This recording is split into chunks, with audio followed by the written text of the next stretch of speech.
नमस्कार दोस्तों। राजस्थान बनाम मुंबई मैच नंबर 51 इंडियन टी20 लीग का। वाह, सिर्फ 6 और लीग मैचेस बाकी और उसके बाद प्लेऑफ्स। इंडियन टी20 लीग भी क्या फटक से खत्म होने आ गया है। कौन सी मैच है राजस्थान बनाम मुंबई, कहां खेली जाएगी? शारजाह में। कौन से दिन? मंगलवार यानी 5 अक्टूबर 2021 को भारतीय स्टैंडर्ड टाइम के हिसाब से शाम के 7:30 बजे। अब शारजाह या तो माना जाता है या तो बैटिंग ट्रैक है, लेकिन ऐसा लग नहीं रहा है इस टूर्नामेंट में कि बैटिंग ट्रैक है। बॉल फंस कर आ रही है, धीमे से आ रही है, लेकिन सबसे बड़ी बात, जो टीम चेस कर रही है वो ज्यादा करके जीत रही। तो क्या आपको आपके टीम में उस टीम से ज्यादा प्लेयर्स लेने चाहिए जो चेस कर रही हो, भले ही वो राजस्थान की हो? क्यों नहीं, बिंदास आप ले सकते हैं। पिच किस प्रकार की होगी, क्या कॉम्बिनेशन होनी चाहिए आपको, और क्या इन्वेस्टमेंट स्ट्रेटजीज चाहिए आपको, ये सब बताया जाएगा इस पर्टिकुलर वीडियो में। तो प्लीज वीडियो के अंत तक जरूर बने रहिएगा।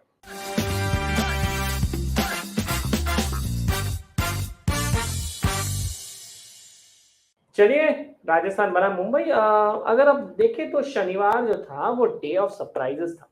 सबसे पहले तो दिल्ली ने मुंबई को मात दी और उसके बाद राजस्थान ने चेन्नई को मात दी। ये दो अलग अलग चीजें जो घड़ी घटी है, ये तो ऐसा लग ही नहीं रहा था। मुंबई ने तो मान लो अच्छी बॉलिंग परफॉर्मेंस दी थी, 130 129 ऑलमोस्ट डिफेंड कर लिया था, लेकिन राजस्थान ने तो 190 को भी नहीं छोड़ा था। और अगर महेंद्र सिंह धोनी की बात को अगर सच मान ले, हालांकि वो थोड़े मजाकिया मूड में थे, उन्होंने कहा था कि शायद 250 रन चाहिए थे उस पिच पे, तो शायद कुछ और ही रंग नजर आता। लेकिन ये जो दो टीम्स अब भिड़ रही हैं, तो क्या लगता है कैसे होगा पिच? शारजा की पिच अगर देखी जाए ना, तो पहले पारी में बॉल एकदम फंस कर आती है, तो यानी जो चेस कर रही होती है टीम, उसको वहां पर एडवांटेज है। सेकेंड, ड्यू आती है शाम को, तो यानी ओस आती है, तो फिर बॉल जो है गीली हो जाती है, तो पकड़ने में तकलीफ होती है, जिसके कारण जो टीम सेकंड बॉलिंग कर रही है उसको ज्यादा तकलीफ होती है। तो इन शॉर्ट, आप उस टीम में से ज्यादा प्लेयर्स ले जो चेस कर रही है। अब इसका क्वेश्चन ये है कि अगर राजस्थान भी चेस कर रही है, तो भी अब राजस्थान से प्लेयर्स ले।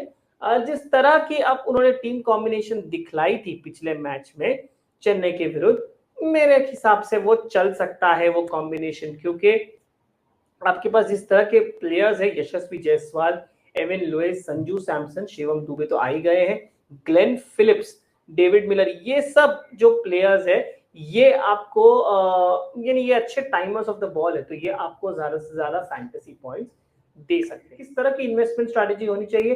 दोस्तों, मेरे हिसाब से तो आपको मीडियम साइज इन्वेस्टमेंट करनी चाहिए मीडियम कॉन्टेस्ट में, और लो रिस्क कॉन्टेस्ट में और हेड टू हेड में आपको ज्यादा पार्टिसिपेट करना चाहिए। वैसे अगर आप किसी भी मैच के मैच सेंटर पे जाएंगे, फैंटेसी गली की वेबसाइट पे या फैंटेसी गली के ऐप पे, वहां पर एक कॉन्टेस्ट का सेक्शन खुला है, जहां पर आपको फैंटासिंग मिलेंगे। आपको फैंटासिंग को सिर्फ यहाँ से वहां, वहां से यहाँ स्क्रॉल करना है।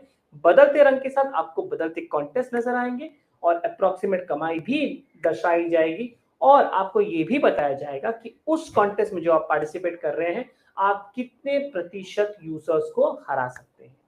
तो चलिए दोस्तों, ये है हमारी सॉर्ट ऑफ सजेस्टेड टीम। तो विकेट कीपर्स में आप इसमें कोई आर्ग्यूमेंट्स ही नहीं है, आप डिकॉक के साथ भी जा सकते हैं, जिन्होंने अच्छे नंबर्स दिलाए हैं, 26, 33, 48 और 89, 79 माफ कीजिएगा। और वहीं पर राजस्थान की तरफ से संजू सैमसन, 10 की फैंटेसी गली रेटिंग है और 10 की क्रेडिट भी है। 60, 129 ड्रीम टीम के कैप्टन थे एक मैच में, और उसके पहले भी एक मैच में कैप्टन थे, 106। तो ये आपके टीम में तो फिट बैठते ही हैं। 10 और 9.5। अब आते हैं हमारे बल्लेबाजों की तरफ। बल्लेबाजों में एविन लुइस, ये तो आपकी टीम में होने ही होने चाहिए। 43, 85 ये दो मैचों में उन्होंने परफॉर्मेंसेस दी है। रोहित शर्मा क्या आपके टीम में होने चाहिए? ये थोड़ी बहुत एक सवाल जो है थोड़ा सिरदर्द पैदा कर रहा है, क्योंकि रोहित शर्मा जो फॉर्म इंग्लैंड में दर्शा रहे थे, वो फॉर्म अभी तक इन्होंने इंडियन टी20 लीग में दर्शाया नहीं है, और शायद वही एक कारण है जो जिसकी वजह से मुंबई जो है उनको अच्छे स्टार्ट्स नहीं मिल पा रहे हैं और मिडिल ऑर्डर भी लड़खड़ा रही है। तो रोहित शर्मा को अगर आप मिस करें या मिस दे, मेरा कहने का मतलब है, तो एक ऑप्शन है ग्लेन फिलिप्स। आप देखिए, क्या ग्लेन फिलिप्स आपकी टीम में होने चाहिए? मैं मानता हूं बिंदास, जबरदस्ती होने ही चाहिए। 8.5 की क्रेडिट है, 7.5 की फैंटेसी गली रेटिंग है। पिछले मैच में इन्हें सिर्फ थोड़ा टाइम मिला था अपना जलवा दिखाने का, लेकिन उसमें भी उन्होंने 29 पॉइंट दिलाए। तो फिर ग्लेन फिलिप्स आपके लिए बहुत ही ज्यादा मायने रखते हैं इस पर्टिकुलर टीम में, क्योंकि जिस तरह से हम लायम लिविंगस्टोन के बारे में कह रहे थे कि लिविंगस्टोन को लीजिए, लेकिन अनफॉर्चुनेटली लिविंगस्टोन उतना परफॉर्म नहीं कर पाए, लेकिन उसी रोल में आते हैं ग्लेन फिलिप्स।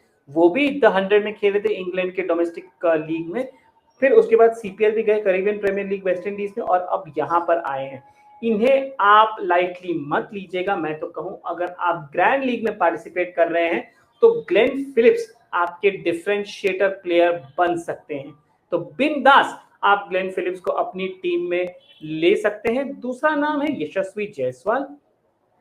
देखिए 80, 48, 55 और उसके पहले 69, कहने की जरूरत नहीं कि ये प्लेयर इन फॉर्म है। 9 की क्रेडिट है और 7.5 की फैंटेसी गली रेटिंग है। और कुमार संगकारा की संगत में रहकर इनकी बैटिंग भी काफी ज्यादा अब प्रभावित होने लगी है। तो आप यशस्वी जायसवाल को लेकर यशस्वी बच सकते हैं।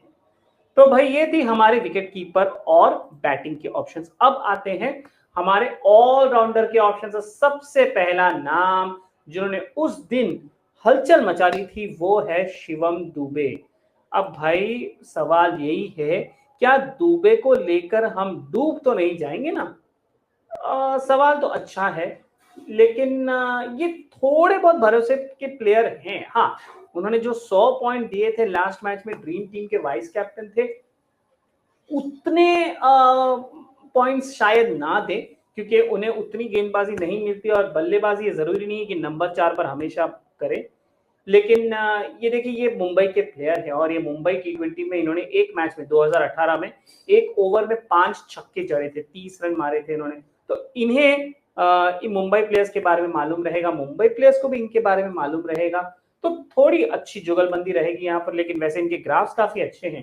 100 पिछले बार जब मुंबई के सामने खेले थे तब 49 पॉइंट्स इन्होंने दिए थे, उसमें बैटिंग अच्छी की थी इन्होंने। तो शिवम दुबे आपके लिए एक ट्रिकी फैक्टर हो सकते हैं, लेकिन हाँ, आप उन्हें अपनी टीम में रख जरूर सकते हैं। कैप्टन या वाइस कैप्टन रखने की मैं एडवाइस नहीं करूंगा, वो आप अपने हिसाब से, अपनी अकल ऑन करके, लॉजिक के हिसाब से आप निर्णय ले सकते हैं।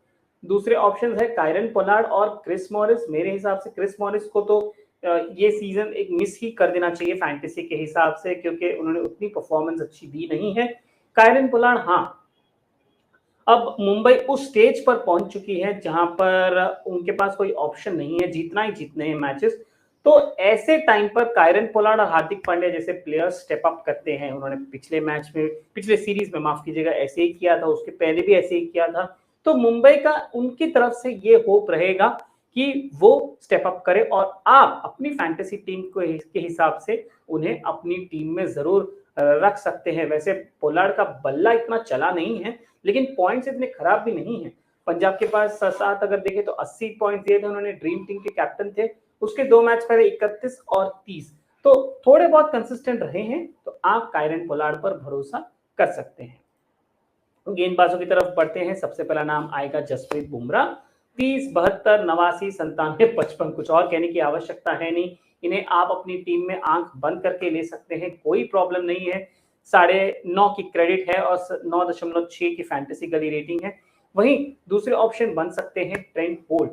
39, 51, 74। ये इनकी ऑल्टरनेट पैटर्न जो है वो थोड़ी बहुत चिंतादायक है, लेकिन जैसे कि हम कह रहे हैं कि मुंबई एज ए टीम ही चली नहीं है। लेकिन अब क्योंकि पानी यहाँ तक आ चुका है, सर तक आ चुका है, तो इनके पास कोई ऑप्शन नहीं है, इन्हें अच्छा करना ही पड़ेगा। और जब प्रेशर इन पे बहुत आता है तो मुंबई के खिलाड़ी बहुत ही अच्छी परफॉर्मेंस देते हैं। तो आप ट्रेंट बोल्ट पे भरोसा कर सकते हैं। अंत में एक और नाम मैं लेना चाहूंगा, वो है ऑस्ट्रेलिया के नेथन कुल्टरनाइन। ये मुंबई के लिए खेलते हैं। पिछले मैच में उन्होंने बहुत ही अच्छी गेंदबाजी की थी। इनफैक्ट इनकी गेंदबाजी जो पावर प्ले में हुई थी, इनकी वजह से ही मुंबई जो है मैच में बनी रही थी। 44 अंक दिलाए थे इन्होंने लास्ट मैच में। ये भी आपके लिए एक डिफरेंशिएटर बन सकते हैं अगर आप ग्रैंड लीग में पार्टिसिपेट कर रहे हैं तो। 8 की क्रेडिट है और 6.9 की फैंटेसी गली रेटिंग है। तो दोस्तों ये थी हमारे player suggestions, batsman, wicket keeper, allrounders और बॉलर्स। अब बढ़ते हैं हमारे कैप्टन और वाइस कैप्टन सजेशंस की तरफ। तो कैप्टन और वाइस कैप्टन में सबसे सेफेस्ट ऑप्शन जो मुझे दिख रहा है वो है संजू सैमसन, क्योंकि उनकी कंसिस्टेंसी की वजह से। दूसरा नाम है क्विंटन डिकॉक। अब ये अमूमन थोड़े कंसिस्टेंट रहे हैं, हालांकि स्टार्ट लेकर आउट हो जाते हैं, लेकिन आपको मिनिमम 40-50 पॉइंट्स तो आपको दे ही देंगे, तो ये आपके लिए सेफ पिक हो सकते हैं। रिस्की पिक में आप आ गए हैं एविन लुइस, जो ज्यादा करके 30-40 मारकर आउट होते जा रहे हैं, तो इन पर भरोसा करना थोड़ा कठिन है।